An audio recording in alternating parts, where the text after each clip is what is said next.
જિલ્લા ખાતે કાર્યરત જે ડોગ છે એમાંથી જીગર નામના ડોગની આજે સેવાનિવૃત્તિ થઈ છે। ભાવનગર જિલ્લા ખાતે 4 વર્ષથી પણ વધુ સમય અને ગુજરાત પોલીસ સાથે 11 વર્ષ જેટલી પોતાની સેવા આપી જીગર નામનો ડોગ ભાવનગર જિલ્લા ડોગ સ્ક્વોડ ખાતેથી આજે સેવાનિવૃત્ત થયેલ છે। ભાવનગર ખાતેના 4 વર્ષના એના કાર્યકાળ દરમિયાન મોટા ભાગે 250થી પણ વધુ અલગ અલગ પ્રકારના કોલ એટેન્ડ કરેલા છે। ઘણી મોટી સંખ્યામાં ગુનાઓ ડિટેક્ટ કરવામાં એનો ખૂબ મહત્ત્વનો ફાળો રહેલો છે।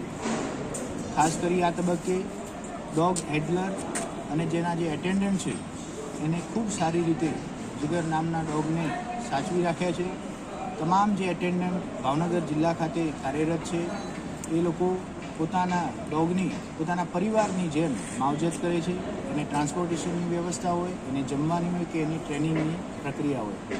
ખાસ કરી ભાવનગર જિલ્લા ખાતે ડોગ સ્ક્વોડ ખાતે આજરોજ સેવાનિવૃત્ત થતા જીગર માટે વિદાયનો સમારંભ રાખેલ હતો, જે અન્વયે જિલ્લાના તમામ સિનિયર અધિકારી, પોલીસ કર્મચારીઓ હાજર રહેલા હતા અને પોલીસ વિભાગમાંથી જેમ પોલીસ અધિકારી કે પોલીસ કર્મચારી સેવાનિવૃત્ત થાય અને જે પ્રકારે વિદાય સમારંભનું આયોજન કરવામાં આવે એ જ પ્રમાણે ભાવનગર જિલ્લા પોલીસ સ્ક્વોડ ખાતેથી નિવૃત્ત થતા જીગરનો આજે વિદાય સમારંભ રાખવામાં આવેલો હતો। આ તબક્કે જીગરને હું ખૂબ ખૂબ શુભેચ્છાઓ પાઠવું કે પ્રભુ એને ખૂબ લાંબુ સ્વાસ્થ્ય અર્પણ કરે।